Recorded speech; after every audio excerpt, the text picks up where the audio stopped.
Hello everyone, welcome to my YouTube channel learn to code. इस video में हम बात करेंगे डायनामिक प्रोग्रामिंग की। हम ये समझेंगे डायनामिक प्रोग्रामिंग क्या होता है। इसकी जो दो सबसे मोस्ट इम्पॉर्टेंट अप्रोचेस होती है,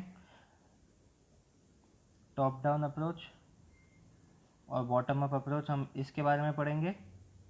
और जो ओवरलैपिंग सब प्रॉब्लम्स है डायनामिक प्रोग्रामिंग का सबसे ज़्यादा इम्पॉर्टेंट पॉइंट है, उसके ऊपर हम बात करेंगे। ठीक है, तो let's start with a question. Given q queries, in every query you have to print nth Fibonacci number. मतलब हर क्वेरी में आपको एक नंबर गिवन होगा और हमें वो फिबोनाची नंबर प्रिंट करना है। तो इसको हम कैसे करेंगे? तो जो भी हमारा n रहेगा उसके लिए हम एक फॉर लूप लगाएंगे और उसका फिबोनाची नंबर निकालेंगे। तो फिबोनाची सीक्वेंस होती है ये, और ये हमें पता है कि मतलब कोई भी एक जो नंबर होता है वो प्रीवियस टू का सम होता है। तो जो प्रीवियस टू है उनको हम देते हैं इंट फर्स्ट और इंट सेकेंड। तो जो फर्स्ट है यहाँ पे 0 रहेगा और जो सेकंड रहेगा वो हमारा रहेगा 1। ठीक है, और जो हमारा आंसर रहेगा उसके अंदर हम जो हमारा nth फिबोनाची नंबर है वो स्टोर कराएंगे। तो इंट आंसर। अब यहाँ पे जो हमको फॉर लूप लगाना है, फॉर लूप लगाते हैं। फॉर, अब दो हमारे पास है तो हम तीसरे से स्टार्ट करेंगे, i इक्वल टू 3 से लेके i less than equals to n and i plus plus. तो इस फॉर लूप के अंदर जो हमारा आंसर रहेगा वो रहेगा फर्स्ट प्लस सेकेंड। एंड अब इसके बाद में हमें फर्स्ट और सेकेंड अपडेट करने पड़ेंगे। क्यों? 3 कैलकुलेट करने के लिए फर्स्ट था 1, सेकेंड था 2, मगर अब 5 कैलकुलेट अगर हमें करना है तो उसके लिए फर्स्ट होगा 2, सेकेंड होगा 3। तो फर्स्ट को दे देते सेकेंड की वैल्यू एंड सेकेंड को दे देते आंसर की वैल्यू। ठीक है, तो ये हो गया हमारा फर्स्ट पार्ट इस वीडियो का, कि हमने एक नॉर्मल फिबोनाची नंबर का फॉर लूप में कोड लिख लिया। अब ये क्यू क्वेरीज है तो क्यू बार हमें ये फॉर लूप लगाना पड़ेगा और क्यू ही बार पूरा फॉर लूप चलेगा और फिर हम इसका जो भी आंसर आएगा हम वो निकालेंगे। तो इसकी टाइम कॉम्प्लेक्सिटी जो है वो बहुत ज़्यादा हो जाएगी। एक तरीका ये हो सकता है कि हम जितने भी ये फिबोनाची नंबर है एक जगह कहीं पे स्टोर करा ले और जैसे ही कोई क्वेरी आए हम वहाँ से सीधा हमारा आंसर रिटर्न कर दे, तो टाइम कॉम्प्लेक्सिटी कम हो जाएगी। देखते हैं उसको कैसे कर सकते हैं हम। तो पहले सबसे पहले एक डिक्लेयर कर लो इंट फिब ऑफ n, जो मतलब मैक्सिमम साइज है अरे की, और i इक्वल्स टू 2 से लेके i लेस देन n हम कैलकुलेट करेंगे। सबसे पहले फिब ऑफ 0 को वैल्यू दे दो 0 और फिब ऑफ 1 को दे दो 1। ठीक है, तो यहाँ पे फिब ऑफ i क्या होगा? Fib of i minus 1 plus fib of i minus 2। ठीक है, और जितनी भी क्यू क्वेरीज है, किसी भी क्वेरी के अगर हमको बोला है कि nth फिबोनाची नंबर दो, तो हम सीधा एक बार जब इसको रन कर देंगे तो सीधा फिब ऑफ n माइनस 1 से हम जो वैल्यू है वो रिटर्न कर देंगे। तो ये हो गया हमारा कांस्टेंट टाइम। ठीक है, तो टाइम कॉम्प्लेक्सिटी इसकी बहुत कम हो गई इससे, क्योंकि इसमें हमको हर बार फॉर लूप चलाना पड़ रहा था। इसमें बस एक ही बार चलाएंगे और फिर अरे से आंसर दे देंगे। ये जो अरे है एक कैश का काम कर रही है हमारे यहाँ पे। इसमें सारे इंटरमीडिएट जितने भी फिबोनाची नंबर्स है वो सब हम स्टोर कर रहे हैं। और अगर हम स्पेस की बात करें तो यहाँ पे बस हमने 3 वेरिएबल लिए थे और कुछ भी नहीं था। तो इसकी स्पेस कॉम्प्लेक्सिटी हो जाएगी बिग ऑफ 1, और यहाँ पे हम एक अरे ले रहे हैं जहाँ पे हम सब कुछ स्टोर करा रहे हैं, तो इसकी स्पेस कॉम्प्लेक्सिटी हो जाएगी बिग ऑफ n। ठीक है, तो ये सबसे डायनामिक प्रोग्रामिंग का बेसिक फंडा है, क्या कि हम टाइम कॉम्प्लेक्सिटी जो है उसको कम करने की कोशिश करते हैं और उस चक्कर में हम लोग जो है स्पेस कॉम्प्लेक्सिटी जो है उसकी बढ़ाते हैं। मतलब जितने भी हमारे इंटरमीडिएट रिजल्ट्स भी है, जैसे हमें n कैलकुलेट करना था लेकिन हमने सारे के सारे स्टोर कर दिए, तो उस चक्कर में जो है हमारी स्पेस कॉम्प्लेक्सिटी बढ़ जाती है मगर टाइम कॉम्प्लेक्सिटी जो है वो कम हो जाती है। तो अगर हम इसकी बात करें तो इस अप्रोच को हम बोलते हैं बॉटम अप अप्रोच, और इसको दूसरे तरीके में इसको ये भी बोला जाता है टेब्यूलेशन। अब बॉटम अप अप्रोच क्या है ये हम बाद में डिस्कस करेंगे जब हम टॉप डाउन पढ़ लेंगे।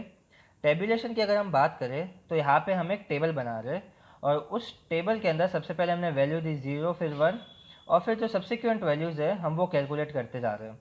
तो जब भी हम किसी आई इंडेक्स के ऊपर पहुँच रहे हैं तो वहाँ पे क्या हो रहा है बेसिकली कि हम पिछली जो कैलकुलेटेड वैल्यूज़ है उसका यूज़ करके हम उसको यहाँ पे स्टोर करा रहे हैं, और टेबल की जो साइज़ है वो वैसे ही बढ़ती चली जाएगी। ठीक है, तो टेबुलेशन की बोलते हैं ये हमें हमने कवर अप कर लिया है। और बॉटम अप अप्रोच का क्या फंडा है ये हम बाद में discuss.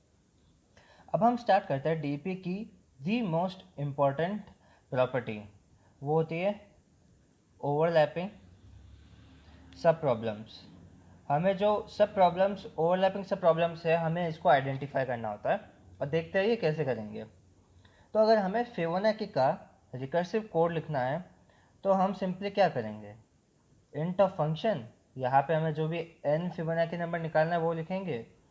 If n is less than equal to 1 तो रिटर्न करा देंगे हम n, नहीं तो रिटर्न कराएंगे हम function of n-1 plus function of n-2। ये तो बहुत सिंपल सा है फिबोनाची का रिकर्सिव कोड। अब देखते हैं इसमें एक्चुअली हो क्या रहा है। अगर हमें किसी भी एन फिबोनाची नंबर का रिकर्सिव कॉल किया तो सबसे पहले हमने इसको कॉल किया, इसने n-1 n-2 को कॉल किया।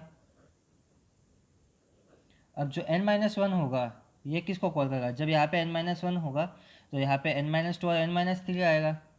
तो n-2 को कॉल किया इसने, n-3 को कॉल किया इसने, n-3 और n-4 को कॉल किया। अब अगर यहाँ पे देखेंगे हम तो ये n-3 और n-4 को कॉल करेगा, एंड सिंपली ऐसे जो है कॉल्स चलते जाएंगे जब तक हम हमारे बेस केस पे नहीं पहुंच जाते जो है 0 और 1। ठीक है, तो यहाँ पे हमें एक चीज़ ये ऑब्जर्व करनी है कि n-2 को हमने 2 बार कॉल किया, यहाँ पे और यहाँ पे। n-3 को 3 बार, एक बार यहाँ, एक बार यहाँ, एक बार यहाँ। वैसे ही n-4 को यहाँ और यहाँ 2 बार कॉल किया, और यहाँ पे भी एक बार कॉल करेंगे, यहाँ पे भी एक बार। तो हो क्या रहा है यहाँ पे कि हम सेम चीज़ जो हमने पहले ही कैलकुलेट कर रखी है हम उसी को कैलकुलेट करने के लिए दोबारा वही फंक्शन चला रहे हैं। यानी कि n-2 जो है इसको हमने यहाँ पे कैलकुलेट कर लिया इधर पूरा ये जो सब ट्री वाला फंक्शन चला के। अब जब हमें यहाँ पे कैलकुलेट करना है तो हम वापस से सब ट्री के अंदर जितने भी फंक्शन कॉल्स है रिकर्सिव फंक्शन कॉल हम सारे के सारे कर रहे हैं। तो एक तरीके से देखें तो यही है जो हम रिपीट कर रहे हैं स्टेप, और हमें इसी रिपीटिशन को रोकना है। तो हम क्या करेंगे, ये जो n-2 है, ठीक है, इसका जैसे ही हम फर्स्ट टाइम जब भी कैलकुलेट करेंगे इसका रिजल्ट जो है एक जगह स्टोर कर लेंगे, और जब हम यहाँ पे आएंगे तो हम पहले चेक करेंगे क्या हमारे पास इसकी वैल्यू ऑलरेडी है या नहीं है। अगर है तो सीधा यहाँ से रिटर्न करा देंगे, और नहीं है तो इसको करना पड़ेगा। जब हम यहाँ से रिटर्न करा देंगे तो ये तो बिग ऑफ 1 का स्टेप हो गया। ठीक है, इससे हमको क्या फ़ायदा हो गया, ये जो पूरी सब ट्री के अंदर जितने भी कॉल्स हो रहे थे हमारा टाइम जो है यहाँ पे टाइम सेव हो गया पूरा का पूरा। ठीक है, तो ये हमने देख लिया कि एक ही चीज़ को बार बार करके हम टाइम कॉम्प्लेक्सिटी बढ़ाते हैं, और डायनामिक प्रोग्रामिंग जो है उसी चीज़ को आइडेंटिफाई करके रोकने को है। तो अगर हम इसकी बात करें तो एक बाइनरी ट्री है, ठीक है, और इसकी हाइट होगी n, तो इसकी टाइम कॉम्प्लेक्सिटी चल जाएगी 2 की पावर n। ठीक है, लेकिन जब हम इसको ऑप्टिमाइज करेंगे तो इसकी टाइम कॉम्प्लेक्सिटी हो जाएगी बिग ऑफ n। अब हमें ये देखना है ये कैसे, तो इसका हम रिकर्सिव ऑप्टिमाइज्ड कोड लिखते हैं डीपी के अंदर। तो सबसे पहले एक फिब की एरे डिक्लेयर कर लो मैक्सिमम साइज़ की, और इसको इनिशियलाइज कर दो -1 से। अब जो ये इनिशियलाइजेशन हमने किया है -1 से, ये बहुत इंपॉर्टेंट है।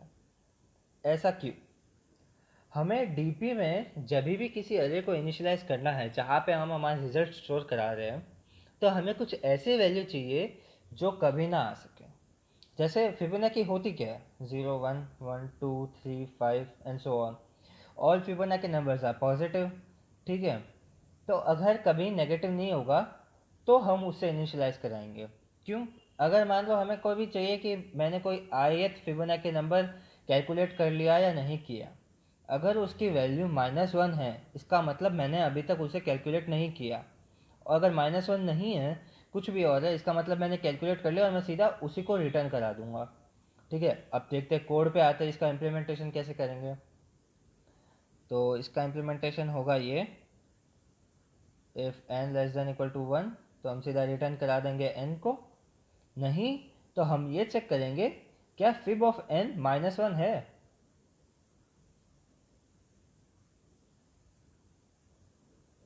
अगर फिब ऑफ n -1 है यानी कि हमने अभी तक कैलकुलेट नहीं किया, तो अब हम इसको कैलकुलेट करेंगे। तो फिब ऑफ n क्या होगा बेसिकली, n-1 प्लस n-2 का सम। तो हम इन दोनों फंक्शंस को कॉल कर देंगे, ठीक है। और हम इसकी वैल्यू जो है फिब ऑफ n में स्टोर करा देंगे। और एल्स नहीं है, ठीक है, तो इसका मतलब क्या हुआ, हमने पहले से कैलकुलेट कर रखा है, तो हमें यहाँ पे कुछ भी करने की ज़रूरत नहीं है, ये ब्लैंक रहेगा। और इस फंक्शन का क्या है कि nth फिबोनाची नंबर रिटर्न करना है, तो हम सीधा यहाँ पे लिख देंगे रिटर्न फिब ऑफ n, ठीक है। अब ये समझना है इस कोड से हमको क्या फ़ायदा हुआ। पिछले कोड में हमने देखा था कि ये वाले जो फंक्शंस है बार बार कॉल हो रहे थे, ठीक है, लेकिन इस कोड में ऐसा नहीं होगा, क्योंकि अगर हमने एक बार किसी भी फिब की वैल्यू निकाल ली, किसी भी ith फिबोनाची नंबर को हमने निकाल लिया, तो अब उसकी वैल्यू -1 नहीं रहेगी, तो ये दो फंक्शन तो कभी कॉल ही नहीं हुए। तो यहाँ पे जो है हमारा सबसे ज़्यादा टाइम जो सेव हुआ है वो यहाँ पे हो गया। हम बार बार उसी फंक्शन को कॉल नहीं कर रहे जिसको हमने पहले कर चुका है, तो यहाँ पे हमारा टाइम सेव हो गया।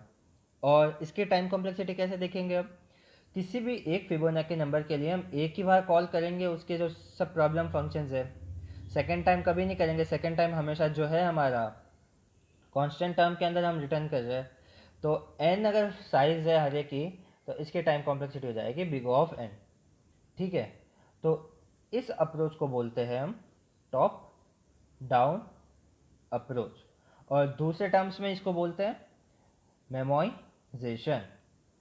अब हम समझते हैं कि टॉप डाउन और बॉटम अप का डिफरेंस की अगर हम बात करें, तो बॉटम अप के अंदर हम किसी भी ith फिबोनाची नंबर को फाइंड करने से पहले सारे के सारे उसके सब्सिक्वेंट जो नंबर है उससे छोटे जो है वो सब के सब हम लोग फाइंड करते हैं, और तभी हम इसकी बात करते हैं। टॉप डाउन में क्या है, हम सीधा जो मैक्सिमम हमारे पास है जैसे n, तो सबसे पहले हम n की बात करेंगे। जैसे मान लो n है 6, ठीक है, ये n, तो अगर हमें 6 फिबोनाची नंबर निकालना है, तो हम सीधा इस फंक्शन में पास करेंगे, और फिर वो 6 वाला जो है वो 5 और 4 को कॉल करेगा और उसके आंसर को यहाँ पे स्टोर कराएगा। इसका मतलब ये है हमें ये नहीं पता 012 का आंसर आया या नहीं आया, हम सीधा 6 की बात कर रहे हैं यहाँ पे। लेकिन यहाँ पे उल्टा होता है बॉटम अप में, पहले हम 0 की बात करेंगे, फिर 1, फिर 2, 3, 4 और 6 की बात करेंगे। जब तक इसके छोटे नंबर्स की बात नहीं होती तब तक इसकी बात नहीं करेंगे, ठीक है। तो बॉटम अप और टॉप डाउन अप्रोच जो है बहुत सिंपल से कॉन्सेप्ट है, इनकी डेफिनेशन शायद अब आपको समझ में आ गई होगी कि इधर हम छोटे वाले से लेके ऊपर तक जाते हैं, यानी कि बेस केस से लेके रिजल्टेंट जो भी हमको चाहिए वहाँ पे जाता है। यहाँ पे उल्टा होता है, हम स्टार्ट करते हैं हमको क्या रिजल्ट चाहिए, और धीरे धीरे करके हम लोग बेस पे जाते हैं, ठीक है। तो ये तो होगा कॉन्सेप्ट्स, ये चलो ठीक है, पता होना चाहिए, कोडिंग इंटरव्यूज़ में इनकी डेफिनेशन पूछी जा सकती है। मगर इस वीडियो का सबसे इम्पोर्टेंट पार्ट क्या था, ओवरलैपिंग सब प्रॉब्लम्स, ठीक है। अगर आपको समझ में नहीं आया तो ये एक बार वापस से वीडियो को बैक करके इसको देख लो। और ये क्यों इम्पोर्टेंट है, बिकॉज डायनामिक प्रोग्रामिंग का एक ही कॉन्सेप्ट है, जो हमने काम एक बार कर लिया है उसको हमको दूसरी बार नहीं करना है।